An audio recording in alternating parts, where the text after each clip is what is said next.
नमस्कार दोस्तों, voice with Kushwaha channel पर आपका स्वागत है। और आज की कहानी है तबादला। टैक्सी दरवाजे पर आ खड़ी हुई। सारा सामान बंधा हुआ तैयार रखा था। अतुल अपने कमरे में खड़ा उस चिरपरिचित महक को अपने अंदर समेट रहा था, जो उसके बचपन की अनमोल गहना थी। अतुल के 5 वर्षीय बेटे मिंटू ने इसी कमरे में घुटनों के बल चलकर बड़े खड़े होना और फिर अपनी दादी की उंगली पकड़कर पूरे घर में घूमना सीखा था। अतुल की पत्नी मोनिका एक कंपनी में काम करती थी। वह सुबह 9:30 बजे निकलती तो शाम को 6 बजे ही वापस लौटती। ऐसे में मिंटू अपनी दादी के हाथों ही पला बढ़ा था। नौकर रामू के साथ उसकी खूब पटती थी, जो उसे कभी कंधे पर बिठाकर तो कभी उसको 3 पहियों वाली साइकिल पर बिठाकर सैर कराता था। अक्सर शाम को जब मोनिका लौटती तो मिंटू घर में ही नहीं होता था और मोनिका बेचैनी से उसका इंतजार करती।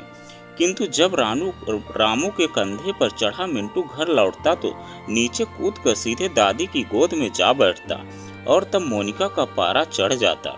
दादी के कहने पर मिंटू मोनिका के पास जाता तो जरूर, किंतु कुछ इस तरह मानो अपनी माँ पर एहसान कर रहा हो। ऐसे में मोनिका और भी चिढ़ जाती। मन ही मन इसे अपनी सास की एक चाल समझती थी। लगभग 8 वर्ष पूर्व जब मोनिका इस घर में बहू बनकर आई थी तो जगमगाते सपनों से उसका आंचल भरा था। पति के हृदय पर उसका एक छत्र साम्राज्य होगा। हर स्त्री की तरह उसका भी यही सपना था। किंतु उसके पति अतुल के हृदय के किसी कोने में उसकी माँ की मूर्ति भी विराजमान थी, जिसे लाख प्रयत्न करने पर भी मोनिका वहां से निकाल कर फेंक न सकी। मोनिका के हृदय की कुढ़न ने घर में छोटे मोटे झगड़ों को जन्म देना शुरू कर दिया, जिन्होंने बढ़ते बढ़ते लगभग गृह कलह का रूप ले लिया था। इस सारे झगड़े झंझटों के बीच में पिस रहा था अतुल, जो सीधा साधा इंसान था। वह आपसी रिश्तों को शालीनता से निभाने में विश्वास रखता था।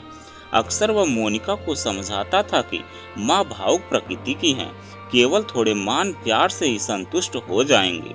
किंतु मोनिका ने सास को अपनी माँ के रूप में नहीं बल्कि प्रतिद्वंदी के रूप में स्वीकारा।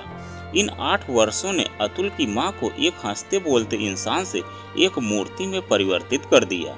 अपने चारों ओर मौन का एक कवच सा लपेटे माँ रामू की मदद से सारे घर की सास संभाल करती। उनके हृदय के किसी कोने में आशा का एक नन्हा दीप अभी भी जल रहा था कि शायद कभी मोनिका के नारी हृदय में छिपी बेटी की ममता जाग उठे और वह उनके गले लग जाए। किंतु मोनिका की बेरुखी माँ के हृदय पर रोज कोई न कोई नया प्रहार कर जाती और वे आंतरिक पीड़ा से तिलमिलाकर अपने कमरे में चली जाती, भरी आंखें छलके और बेटा उन्हें देख ले इससे पहले वे उन्हें पोंछ डालती और एक गंभीर मुखौटा चेहरे पर चढ़ा लेती थी। समय इसी तरह बीत रहा था कि एक दिन अतुल को स्थानांतरण का आदेश मिला। शाम को माँ के पास उनके दोनों हाथ पर अपने हाथ में थाम उसने खिले चेहरे से माँ को बताया, माँ मेरी तरक्की हुई है और तबादला भी हो गया है। माँ चौंक उठी, बदली भी हो गई है? हाँ, अतुल उत्साह से भरकर बोला।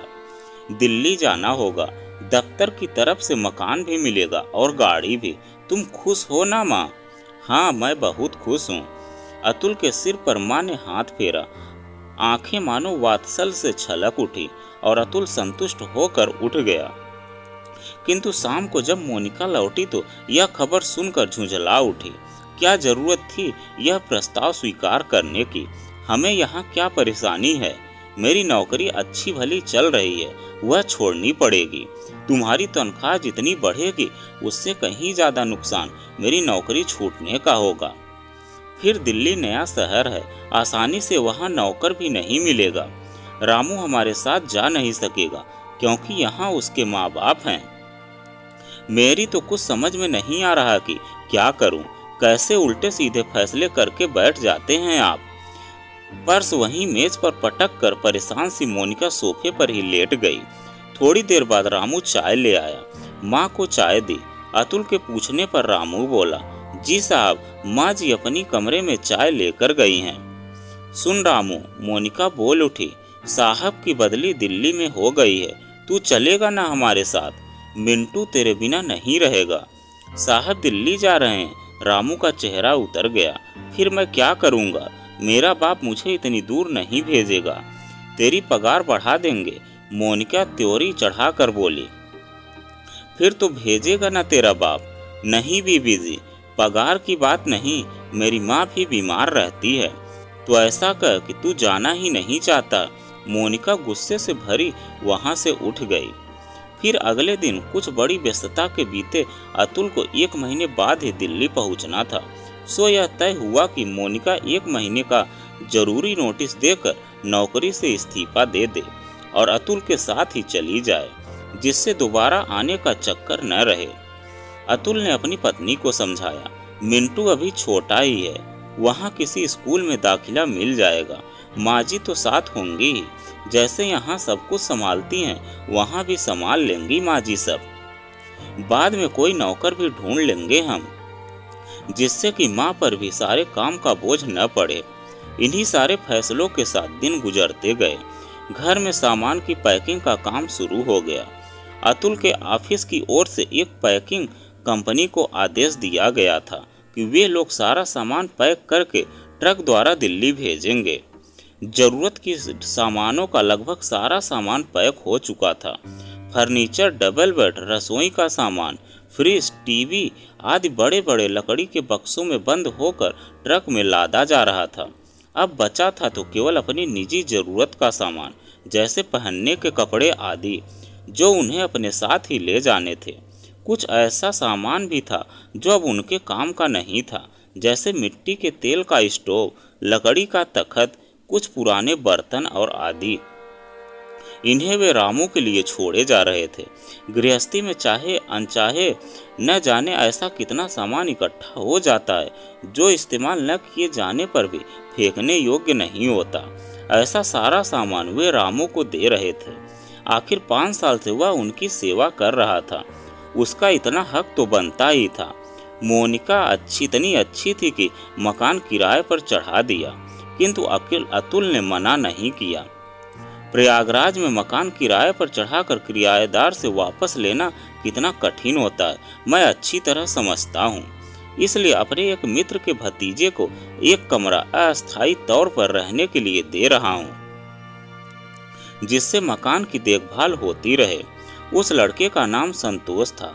भला सा लड़का था। 2 महीने पहले ही पढ़ाई के लिए प्रयागराज आया था। बेचारा रहने की जगह ढूंढ रहा था। साफ सुथरा कमरा पाकर खुश हो गया। इन सब झंझटों से छुट्टी पाकर अतुल माँ के कमरे में गया और बोला, लाओ माँ, तुम्हारा सामान मैं पैक करता हूँ।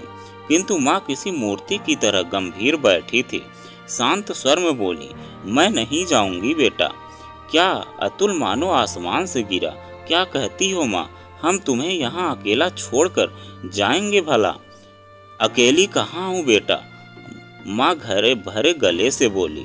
रामू है, संतोष है, लेकिन वे सब तो गैर हैं, अपने तो हम हैं जिन्हें तुम्हारी देखभाल करनी है। हम तुम्हें कैसा अकेला छोड़ दें? अपना क्या और पराया का। माँ की आवाज़ मानो हृदय की गहराइयों से फूट रही थी। जो प्यार करे वही अपना, जो न करे वह पराया। नितांत सादगी से कहे गए माँ के इस वाक्य की मार से अतुल मानो तिलमिला उठा। वह बोझिल हृदय से बोला, मोनिका की दोषों की सजा मुझे क्यों दे रही हो माँ? अरे नहीं, ऐसा क्यों सोचता है? मैं तो तेरे सुख की राह तलाश रही हूँ। तुम्हारे बिना कैसा सुख है माँ? और अतुल कमरे से बाहर निकल गया। मोनिका को जब यह पता चला तो अपने चिर परिचित व्यंग्यपूर्ण अंदाज में बोली, यह अब आपका कौन सा नया नाटक शुरू हो गया है? किस बात का नाटक? माँ का स्वर दृढ़ था। सीधी सी बात है, मैं नहीं जाना चाहती। लेकिन क्यों? क्या मेरी इच्छा का कोई मूल्य नहीं? यह इच्छा की बात नहीं है। मुझे परेशान करने की आपकी एक और चाल है। आप खूब समझती हैं कि रामू साथ जा नहीं रहा। मिंटू आपके बिना रहता नहीं। उस नई जगह में मुझे अकेले सब संभालने में कितनी परेशानी होगी। इसलिए आप मुझसे बदला ले रही हैं। बदला तो मैं गैरों से भी नहीं लेती मोनिका। फिर तुम तो मेरी अपनी हो, बेटी हो मेरी। जिस दिन तुम्हारी समझ में यह बात आ जाए मुझे लेने आना, तब चलूंगी तुम्हारे साथ। इतना कहकर माँ कमरे से बाहर चली गई। रात को अतुल के कमरे से मोनिका की ऊंची आवाज बाहर तक सुनाई दे रही थी। सारी दुनिया को दिखाना है कि हम उनको साथ नहीं ले जा रहे हैं, हमारी बदनामी होगी, इतना भी ख्याल नहीं। मोनिका का व्यवहार अब अतुल की सहनशक्ति की सीमाएं तोड़ रहा था। आखिर उसने साफ साफ बात कह ही डाली। दरअसल तुम्हें चिंता माँ की नहीं बल्कि इस बात की है कि वहाँ नौकर भी नहीं होगा और माँ भी नहीं। फिर घर का सारा काम तुम कैसे संभालोगी? तुम्हारी सारी परेशानी इसी एक बात को लेकर है। अंत में तय यह हुआ कि अगले दिन सुबह जब मिंटू सोकर उठे तो उसे समझाया जाए कि दादी को साथ चलने के लिए राजी करे।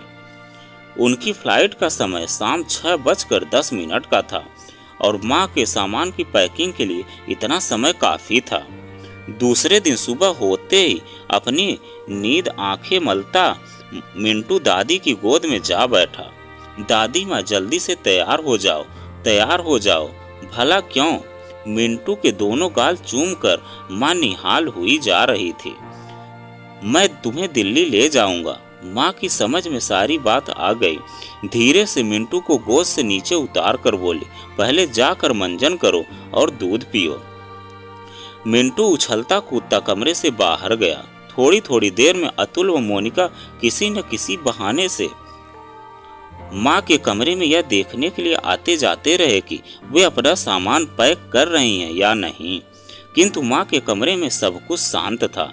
वे तो रसोई में मिट्टी के तेल वाले स्टोव पर उन लोगों के लिए दोपहर का खाना बनाने में व्यस्त थे। वे अतुल और मिंटू की पसंद की चीजें रामू की मदद से तैयार कर रही थी। जो थोड़े बहुत पुराने बर्तन उन लोगों ने छोड़े थे, उन्हीं में से वे अपना काम चला रही थी। माँ को पता भी न चला कि कितनी देर से अतुल रसोई के दरवाजे पर खड़ा उन्हें देख रहा है। मोनिका भी उसी के पीछे खड़ी थी। सहसा माँ की दृष्टि उन पर पड़ी और एक पल को मानो उनका उदास चेहरा खिल उठा। ऐसे क्यों खड़े हो तुम दोनों? माँ पूछ बैठी। क्या आप मोनिका को माफ नहीं कर सकती? बुझे स्वर में अतुल ने पूछा। आज तक और किया ही क्या है बेटा, माँ बोली, लेकिन बिना किसी प्रयत्न के अनायास मिला प्यार मूल्यहीन ही हो जाता है।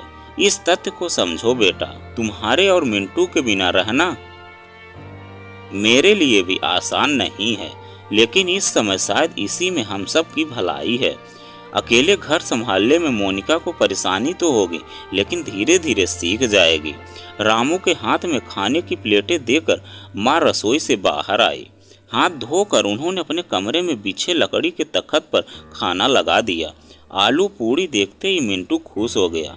मीठे में माँ ने सेवइयाँ बनाई थी, जो अतुल और मोनिका दोनों को पसंद थी। सब लोग एक साथ खाना खाने बैठे। माँ के हाथ का खाना अब न जाने कब मिले, यह ध्यान आते ही मानो अतुल के गले में पूरी का निवाला अटकने लगा। किसी तरह 4-5 कौर खाकर वह पानी का गिलास लेकर उठ गया। टैक्सी में सामान रखा जा रहा था। माँ निर्विकार भाव से मूर्ति बनी बैठी थी। उनके पैरों के पास रामू बैठा हुआ था। कभी वह अपने साहब को देखता और कभी माँ जी को, मानो समझना चाह रहा हो कि जो कुछ भी हो रहा है वह अच्छा है या बुरा। माँ के पांव छूते समय अतुल के हृदय की पीड़ा उसके चेहरे पर साफ उभर आई। वह भरे गले से बोला, माँ हर महीने आऊँगा माँ, मैं चाहे एक दिन के लिए ही आऊँ। माँ ने उसके सिर पर हाथ फेरा। तुम्हारा घर है बेटा, जब जी चाहो आओ, लेकिन मेरी चिंता मत करना। क्या आप सचमुच ऐसा सोचती हैं कि यह संभव है? कहते कहते अतुल का स्वर भर्रा उठा। माँ के पैरों के पास बैठा रामू उठकर अतुल के सामने आया और दोनों हाथ जोड़कर बोला, आप माँ जी की चिंता न करें साहब, मैं हूँ ना, सब संभाल लूँगा। आप हर महीने खुद ही आकर देख लेना। एक भरपूर नज़र रामू पर डाला और सहसा अतुल ने उसे अपने से लिपटा लिया। उस पल उस घड़ी मोनिका की दृष्टि में नगण्य उठी और फिर वे टैक्सी में बैठकर चले गए। तो दोस्तों, यह कहानी आपको कैसी लगी कमेंट में लिखकर जरूर बताइएगा। अगर आप हमारे चैनल पर नए हैं तो प्लीज़ चैनल को सब्सक्राइब कीजिएगा और वीडियो को एक लाइक कीजिएगा। तो चलिए मिलते हैं एक नई कहानी के साथ एक नए वीडियो में। कहानी सुनने के लिए आपका बहुत बहुत धन्यवाद।